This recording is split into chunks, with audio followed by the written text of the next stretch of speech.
The damaged Zephyrian destroyer spun slowly in space, sparks flying from its broken hull.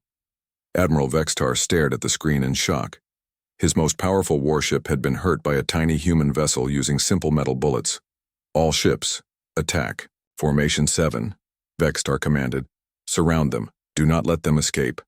5 more destroyers moved into position around the Ranger. Their plasma cannons glowed with deadly energy. This time they would not miss. Captain Jake Morrison watched, the alien ships closing in. His small crew was trapped with nowhere to run. But Jake had been in tight spots before.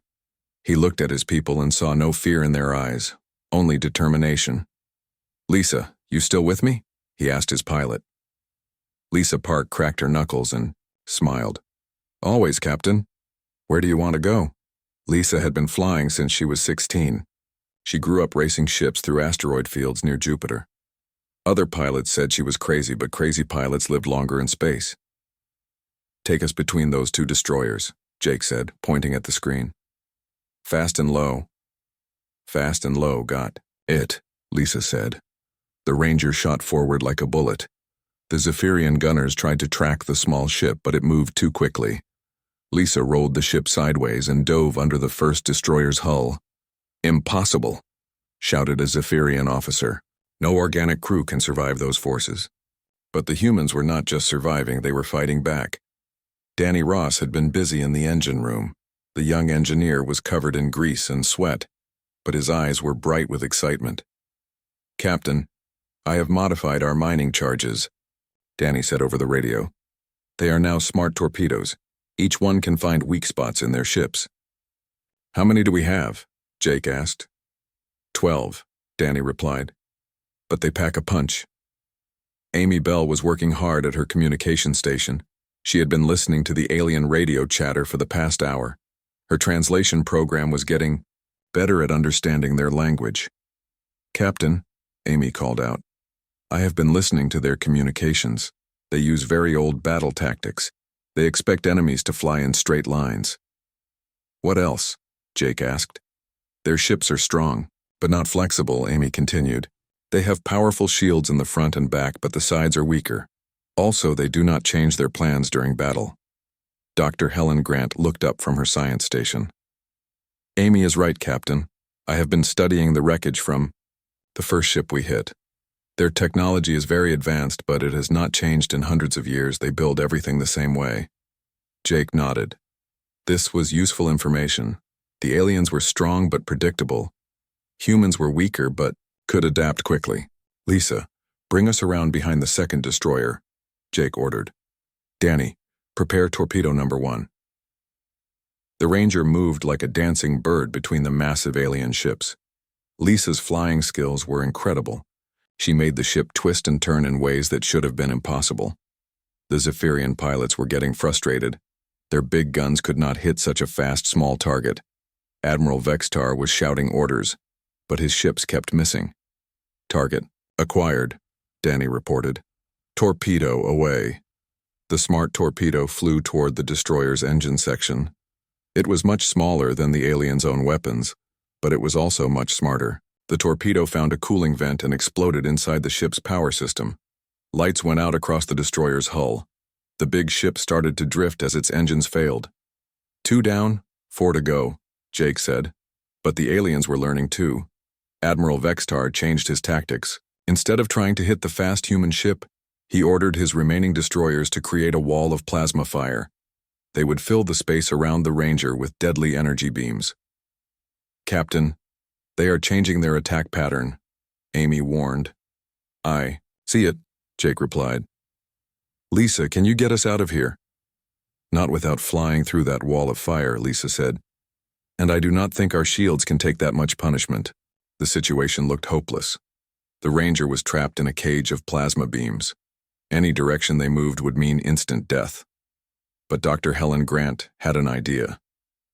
"Captain, what if we do not go around the plasma wall? What if we go through it?" "Through it?" Jake asked. "Helen, that will kill us." "Maybe not," Helen said, her fingers flying over her computer keyboard. "I have been studying our hull armor. It is not just steel and ceramic.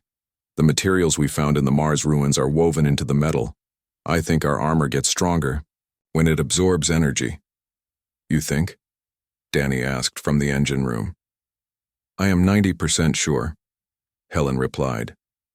That is not very comforting, Lisa said. Jake looked at his crew. They were scared, but they trusted him. He had to make a choice that could save them or kill them all. Amy, send a message to Earth, Jake said. Tell them what we have learned about these aliens, just in case we do not make it. Message sent, Captain, Amy replied. Helen, boost our forward shields as much as possible. Danny, give me everything. The engines have got. Lisa, when I say go, fly us straight through that plasma wall. Straight through, Lisa repeated. You really are crazy, Captain. The Ranger's engines glowed brighter as Danny pushed them to maximum power. The forward shields crackled with energy as Helen redirected all available power to the front of the ship. Ready, Captain, Lisa said. Go. The Ranger shot forward into the wall of deadly plasma. The ship's hull glowed white-hot as energy beams hit it from all sides. Inside the ship, the crew held their breath and waited to die. But they did not die. Helen had been right. The strange materials in their armor absorbed the plasma energy and became stronger. The Ranger flew through the wall of fire like it was made of light instead of death. The Zephyrian gunners stopped firing in amazement. Their most powerful weapons had not even scratched the small human ship. Impossible, Admiral Vextar whispered. What are these creatures? The Ranger emerged from the plasma wall and immediately attacked the nearest destroyer. This time Danny fired 3 torpedoes at once. They hit the alien ship's weapon systems, shield generators, and main reactor. The destroyer exploded in a ball of blue fire. 3 down, Jake said calmly. The remaining 3 Zephyrian ships began to retreat. Their crews were terrified. This was not supposed to happen. No primitive species had ever fought the Empire and won. But Admiral Vextar was not ready to give up. He sent a message to Imperial Command requesting more ships. Many more ships. Reinforcements are coming, Amy translated from the alien communications. Lots of them. Jake nodded. He had expected this. The aliens would not give up easily. But now the humans had proven something important. They could fight, they could win. How long until their reinforcements arrive? Jake asked. 2 days, Amy replied. Good, Jake said. That gives us time to even the odds. Lisa looked at her captain with confusion. Even the odds? Captain, there are 12 of us and thousands of them. Jake smiled. It was the same smile he had worn as a boy when he dreamed of exploring the stars. Amy, send another message to Earth, he said. Tell Admiral Stone we need the fleet. All of it. The entire fleet? Amy asked. Every ship that can fly and fight, Jake confirmed. It is time to show these aliens what humans can really do. The stars look different out here. Captain Jake Morrison pressed his face against the cold window of the bridge and stared into the endless black space. His ship, the UES Ranger, had been traveling for 3 months now. They were farther from Earth than any human had ever gone before. Jake was a tall man with brown hair and kind eyes. He had been exploring space for 10 years, but this mission was special. The ship carried only 12 people, and they were all excited about what they might find. His best friend Lisa Park stood next to him. She was the pilot and could fly anything with wings or engines. Captain, we are getting close to the coordinates, said Amy Bell from her seat. Amy was young but very smart. She could speak 6 languages and was learning more every day. Her job was to talk to anyone they might meet out here. Good work, Amy, Jake said. He turned to look at his crew. These people trusted him to keep them safe. Danny Ross was fixing something near the engine room door. Danny could fix anything that broke, and he always had grease on his hands and a smile on his face. Dr. Helen Grant was studying her computer screens. She was the smartest person Jake had ever met. She could look at rocks and tell you how old a planet was. If they found new life forms, Helen would be the first to understand them. The coordinates had come from old ruins on Mars. Earth scientists had found strange symbols carved into red rocks.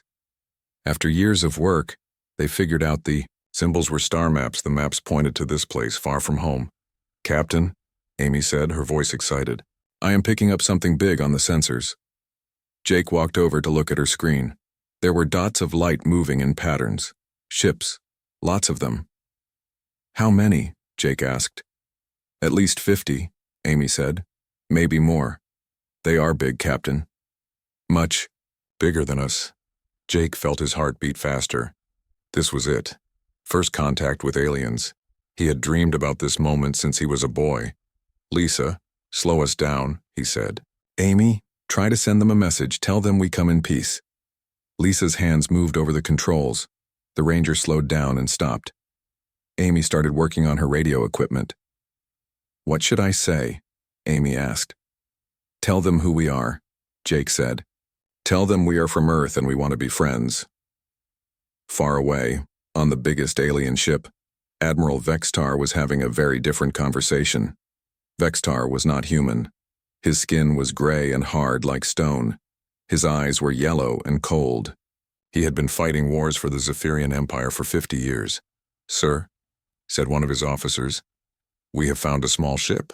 It appears to be from an unknown species. Vextar looked at the image on his screen. The human ship looked tiny and weak. Its metal hull was rough and simple. The engines looked old. How many weapons? Vextar asked. Very few, sir. This appears to be an exploration vessel. Vextar smiled, but it was not a kind smile. For 3,000 years, the Zephyrian Empire had ruled the galaxy. Every planet, every species, every star system belonged to them. When they found new species, there were only two choices: become slaves or die. Send them the usual message, Vextar said. Tell them to surrender now or be destroyed. On the Ranger, Amy heard strange sounds coming through her radio. She worked hard to understand the alien language. Her computer was trying to translate the words. Captain, she said, her face pale, I think they want us to surrender. Surrender? Jake asked. We just got here. We have not done anything wrong. The computer is still working on the translation, Amy said. But I think they are threatening us. Jake could not believe it. They had traveled so far to make friends, and the first aliens they met wanted to fight. Try again, Jake said. Tell them we are peaceful. We do not want to fight. Amy sent another message. She explained that humans were explorers. She told them about Earth and how excited everyone would be to meet new friends among the stars. Admiral Vextar read the translation and laughed. These humans thought they could negotiate. They thought the mighty Zephyrian Empire would treat them as equals. They refused to surrender, he told his officers.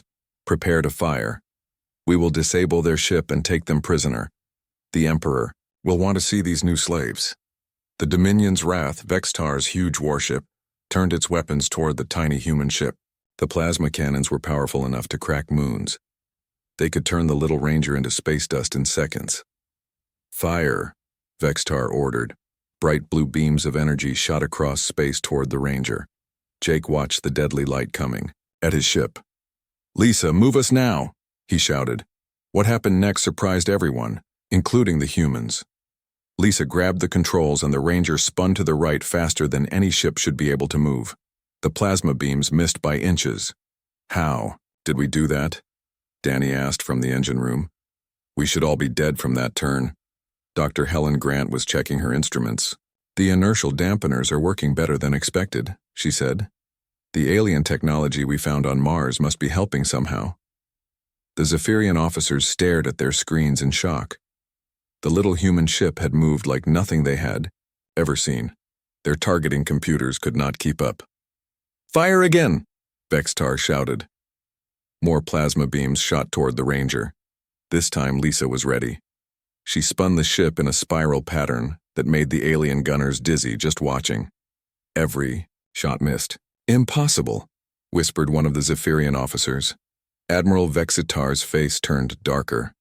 No primitive species had ever survived the first attack from his fleet. These humans were making him look foolish. Send in the destroyers, he ordered. 6 ships surround them. They cannot dodge forever. Jake watched as 6 more alien ships moved toward them. Each one was 10 times bigger than the Ranger. Their weapons could destroy entire cities. Captain, Danny said over the radio. Our shields are holding, but I do not know for how long.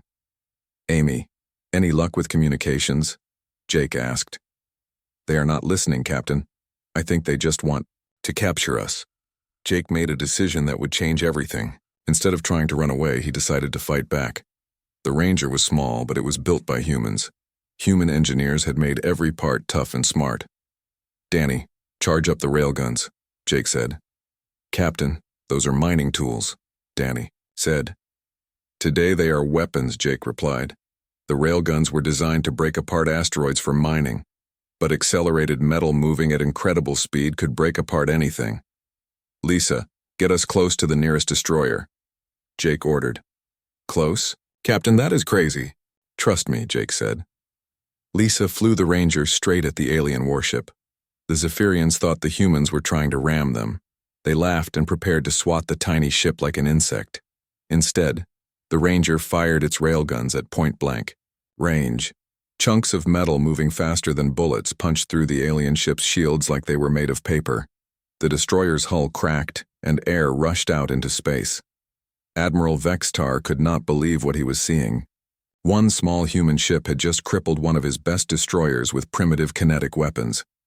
What kind of species is this? He whispered. The battle was just beginning, and the Zephyrian Empire was about to learn that humans were unlike anything they had ever faced before. Dr. Helen Grant could not sleep. While the rest of the crew rested between battles, she studied the alien technology they had captured. Pieces of broken Zephyrian ships floated around the Ranger like metal snowflakes. She used the ship's robotic arms to collect samples of alien hull metal, weapons parts, and computer systems. What she found changed everything. Captain Morrison, Helen called over the ship's radio. You need to see this. Jake walked into the science lab, rubbing his tired eyes. They had been fighting for 18 hours straight. His uniform was torn and dirty, but his crew was still alive. What did you find, Helen? He asked. Helen pointed to her computer screen. It showed the inside of an alien weapon system. Look at this plasma cannon design, Captain. It is exactly the same as weapons we found on ships from 300 years ago. So they use old weapons? Jake asked. That is good for us. No, Captain, you do not understand, Helen said, excitement in her voice. This is not just old. This is exactly the same. Every bolt, every wire, every piece. They have not changed their weapon design in centuries. Jake looked closer at the screen. Helen was right. The alien technology was advanced, but it was also frozen in time. What about their engines? Jake asked. Helen showed him another screen. Same thing. Their propulsion systems, their shields, their computers. Nothing has changed. They build everything exactly the same way their ancestors did. But why? Jake asked. Because they won, Helen replied. They conquered the galaxy 3,000 years ago. When you are the strongest, you do not need to improve. You just build more of the same. Jake understood now. The Zephyrian Empire was powerful because they had lots of ships, not because they had better ships. They had stopped learning and growing. Meanwhile, Amy Bell was having her own breakthrough. She had been listening to alien communications for 2 days. Her translation program was now very good at understanding their language. Captain, Amy said, from her station. I have been monitoring their military channels. They are scared. Scared? Jake asked. They have thousands of ships. But they have never seen anything like us, Amy explained. Their commanders are arguing about how to fight us. Some want to send more ships. Others want to retreat and study us first. Amy played a recording of alien voices speaking in their strange language. Her computer translated the words into English. The humans fight like no species we have encountered, said one alien voice.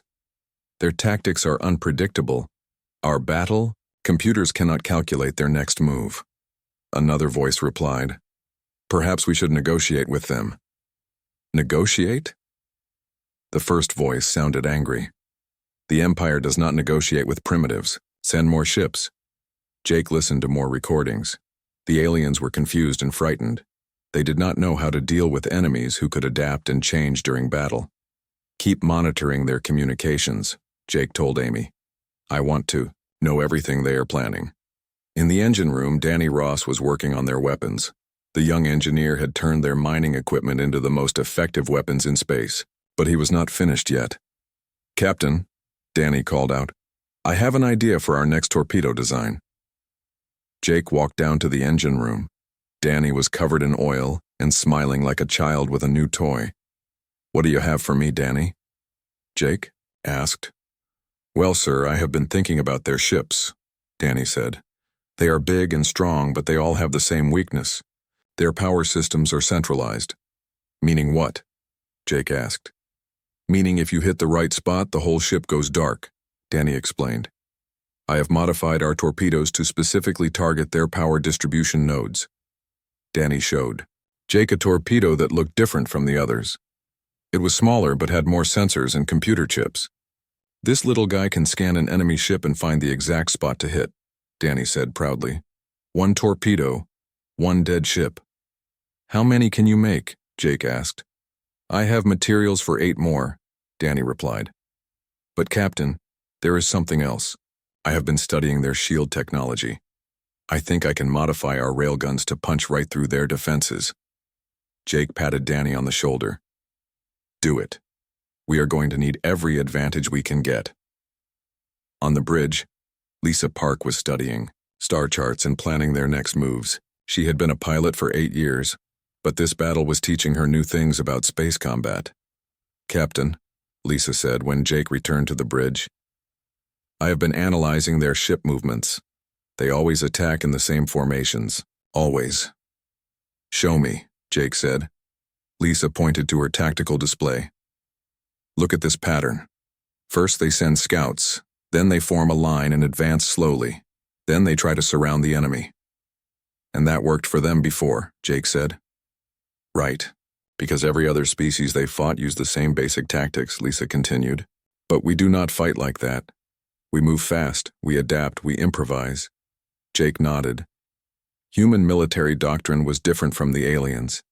Humans had learned to fight through thousands of years of wars on Earth. Every human pilot, soldier, and commander was trained to think independently and make quick decisions. The Zephyrians, on the other hand, had grown comfortable with their standard procedures. Their commanders followed ancient battle plans that had worked for centuries. "Captain," Amy interrupted, "I am receiving a priority message from Earth." Jake hurried to Amy's station. The message was encrypted and marked urgent. "Put it through," Jake said.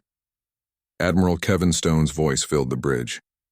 Stone was the commander of Earth's defense fleet, a tough old man who had been fighting in space for 30 years. "Captain Morrison, this is Admiral Stone. We have received your reports and analyzed the alien threat. The home fleet is mobilizing and will reach your position in 4 days."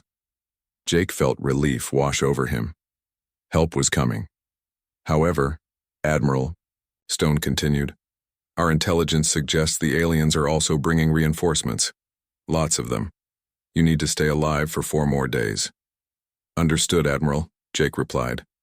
"We will hold the line." "One more thing, Captain," Stone added. "Earth Command wants you to know that you and your crew have already changed history. The information you have gathered about alien technology and tactics will help us prepare for what is coming." The message ended.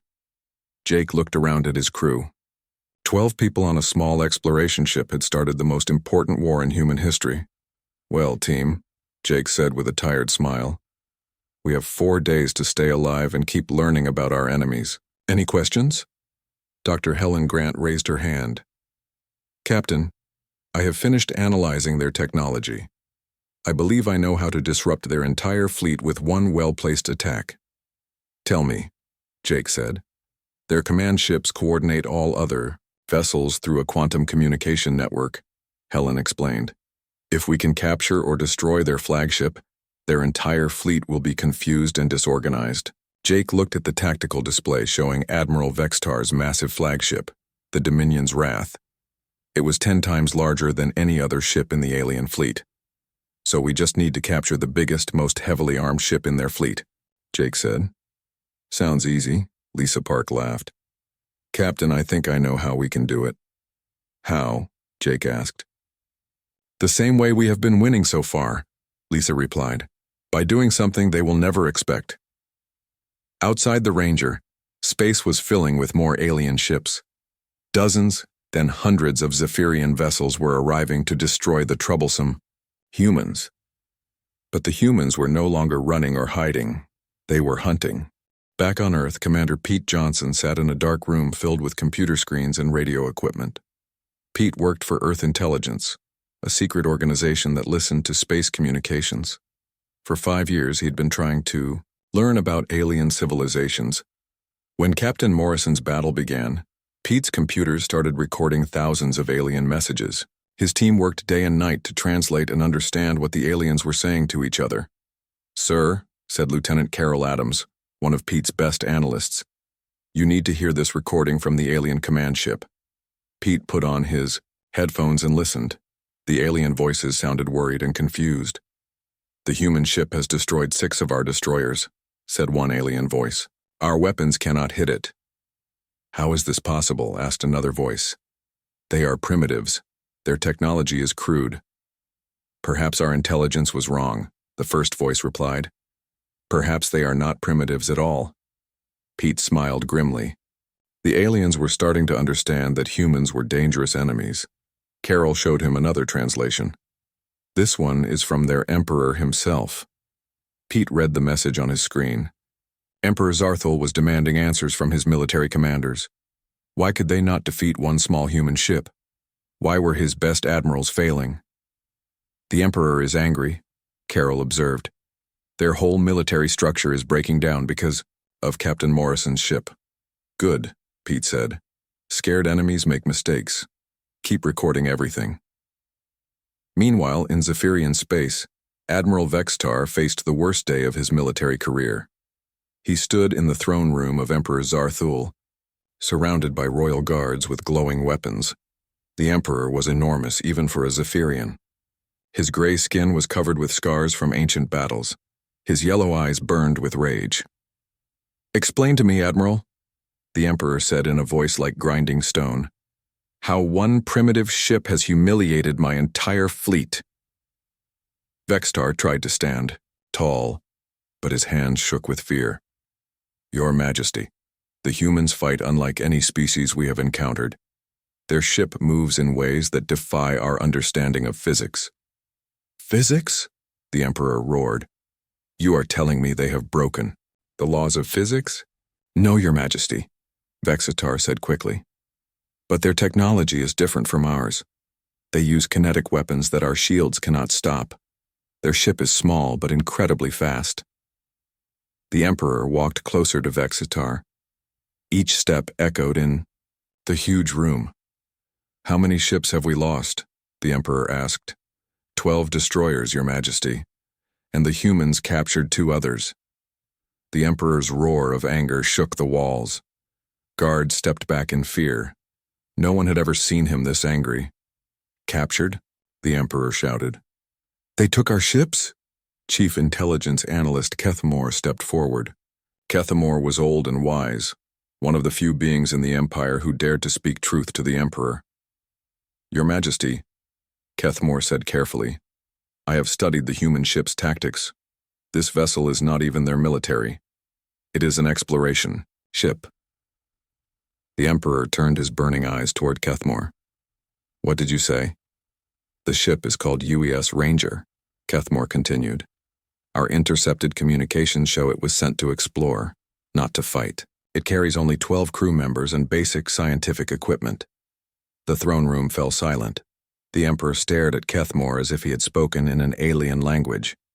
"You are telling me," the Emperor said slowly, "that an exploration ship with 12 crew members has defeated my fleet?"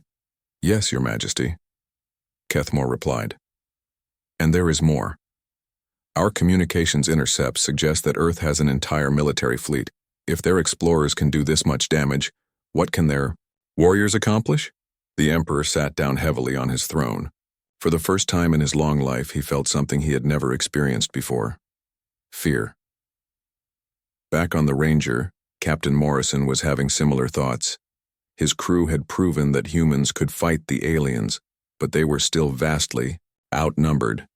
"Captain," Amy said from her communication station, "I have intercepted more alien messages. They are calling for a full military mobilization. How many ships? Jake asked. Thousands, Amy replied. Maybe tens of thousands. They are pulling ships from all over their empire. Dr. Helen Grant looked up from her science station. Captain, I have finished analyzing the captured alien computers. Their empire is bigger than we thought. They control over 10,000 star systems. Jake felt the weight of responsibility on his shoulders. His small crew had started a war with the largest military force in the galaxy, but there was no going back now. Any word from Admiral Stone? Jake asked. Yes, sir, Amy replied. The Earth fleet will arrive in 2 days. But, Captain, they are only sending 300 ships, 300 against thousands. The odds were impossible. Danny Ross climbed up from the engine room, his face serious for once. Captain, I have been thinking about our situation. We cannot win by fighting more ships. What do you suggest? Jake asked. We need to change the rules of the game, Danny said. Instead of fighting their fleet, we attack their ability to coordinate. That fleet. Dr. Helen nodded. Danny is right. I have been studying their command structure.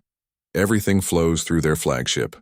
Admiral Vextar's ship controls the movements of every other vessel. So if we can disable their flagship, Lisa said, understanding immediately, their entire fleet becomes confused. Exactly, Helen confirmed.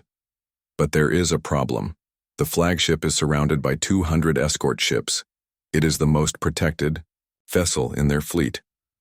Jake studied the tactical display. The Zephyrian flagship sat in the center of their formation like a metal moon surrounded by smaller ships. Amy, what are the aliens saying about their flagship? Jake asked. Amy listened to her translation programs. They call it the Dominion's Wrath. Admiral Vexitar commands from there. The aliens believe it is invincible. Invincible, Jake repeated. We have heard that before. Over the next day, more alien ships arrived. The space around the Ranger filled with enemy vessels. Hundreds became thousands. The Zephyrian Empire was bringing everything they had to destroy 12 humans. But the humans were not idle. They used the time to study their enemies and plan their attack. Danny modified more torpedoes with Helen's specifications. Lisa practiced flying patterns that would confuse alien targeting systems. Amy mapped the enemy fleet's communication. Networked on Earth, Commander Pete Johnson made a discovery that changed everything. His team had cracked the aliens' military codes and could read their secret messages. Captain Morrison, Pete transmitted to the Ranger. We have intelligence about their flagship. The ship has a weakness. Jake listened carefully as Pete explained what they had learned. The Dominion's Wrath uses a centralized power core, Pete said. If you can disable that core, the entire ship loses power. But you need to hit it from the inside. Inside? Jake asked. You mean we need to board their flagship? Affirmative, Pete replied. Our analysis shows it is the only way to guarantee mission success. Jake looked at his crew. They had already done the impossible several times. Now they needed to do something even more impossible. Sneak aboard the most heavily defended ship in the galaxy and destroy it from within. Well, team, Jake said. Anyone have ideas for how to board an enemy flagship surrounded by 200 warships? Lisa Park smiled. Actually, Captain, I have been thinking about that. What if we do not sneak aboard? What if we make them invite us? Invite us? Jake asked. They want to capture us alive, Lisa explained. What if we let them think they have succeeded? The plan was crazy, dangerous, and had almost no chance of working. In other words, it was exactly the kind of plan that might surprise the predictable Zephyrian Empire. Outside, the alien fleet continued to grow. Soon, there would be nowhere left to run. But the humans were not planning to run anymore. They were planning to attack. Captain Jake Morrison looked out at the massive alien fleet surrounding his ship. 3,000 Zephyrian warships filled the darkness of space like angry stars. The Ranger floated alone in the center, looking tiny and helpless. Amy, send the surrender message, Jake ordered. Amy Bell's hands shook as she typed the fake message. Captain, are you sure about this? Trust me, Jake replied. Sometimes the best way forward is to let your enemy think they have won. The message went out to Admiral Vextar's flagship. It said the humans were running out of power and wanted to surrender. They requested safe passage for their crew. On the Dominion's wrath, Admiral Vextar read the message with satisfaction. Finally, these troublesome humans were giving up. "Bring them aboard," Vextar ordered. "The Emperor wants to see these creatures alive." "Sir," asked one of his officers, "should we scan their ship for weapons?" Vextar laughed. "What can 12 primitives do against 3,000 ships? Bring them to the docking bay." The Ranger slowly flew toward the massive flagship. Lisa Park kept her hand steady on the controls, but her heart was beating fast. They were flying into the most dangerous place in the galaxy. "Remember the plan," Jake whispered to his crew. "Act defeated. Look scared. Let them think we have given up." Danny Ross had hidden small explosive charges inside their equipment. Dr. Helen Grant carried a computer virus designed to crash alien systems. Amy Bell had weapons disguised as translation devices. The Ranger docked with the flagship. Hundreds of Zephyrian soldiers waited in the docking bay, their weapons ready. The aliens were taking no chances. Jake and his crew walked out of their ship with their hands up. They looked tired and beaten. The Zephyrian guards surrounded them immediately. "Move," ordered the guard captain in broken English. They were led through the corridors of the enormous ship. Jake counted the turns and memorized the layout. The flagship was huge, like a floating city. Thousands of aliens worked at control, stations and weapon systems. Admiral Vextar waited in the main command center. He was tall and imposing with scars covering his gray skin. His yellow eyes studied the humans with curiosity and contempt. "So these are the famous humans," Vextar said. "You do not look very dangerous." "We just want to go home," Jake said, acting defeated. "We never wanted to fight," Vextar smiled coldly. "Too late for that. You have embarrassed the Empire. The Emperor wants to make an example of you." While Vextar talked, Jake's crew quietly got to work. Dr. Helen plugged her computer into an alien terminal when no one was looking. Amy activated her hidden communication device. Danny placed his first explosive charge behind a control panel. Suddenly, alarms started ringing throughout the ship. Red lights flashed and alien voices shouted in panic. "Sir," called a Zephyrian officer, "long-range sensors are detecting incoming ships." "More humans?" Vextar asked. "Yes, sir. Lots of them." On the main viewing screen, points of light appeared, in the distance. But these were not ordinary ships. The human fleet that emerged from hyperspace was unlike anything the galaxy had ever seen. Admiral Kevin Stone's flagship, the UES Constitution, led the formation. It was followed by ships of every size and design. The battleship UES Defiant bristled with experimental weapons. The carrier UES Enterprise launched squadrons of fighters that moved like living things. "How many ships?" Vextar demanded. 300 human vessels, sir," the officer replied. "But sir, they are moving in formations we have never seen before." Jake watched the viewing screen and smiled. Admiral Stone had brought the entire Earth defense fleet. Every ship that could fight was here. The human fleet spread out in a complex three-dimensional pattern. Instead of forming straight lines like Zephyrian ships, they moved in spirals and curves that confused alien targeting computers. "All ships, attack formation," Vextar ordered. "Destroy the human fleet." The Zephyrian ships moved to attack, but something was wrong. Their movements were slow and predictable. The human fleet danced around them like wolves hunting giant bears. Human fighters dove through alien formations, their pilots using skills learned in Earth's asteroid fields. The pilots thought faster than alien computers and flew patterns that seemed impossible. The battleship UES Defiant fired weapons that the Zephyrians had never seen before.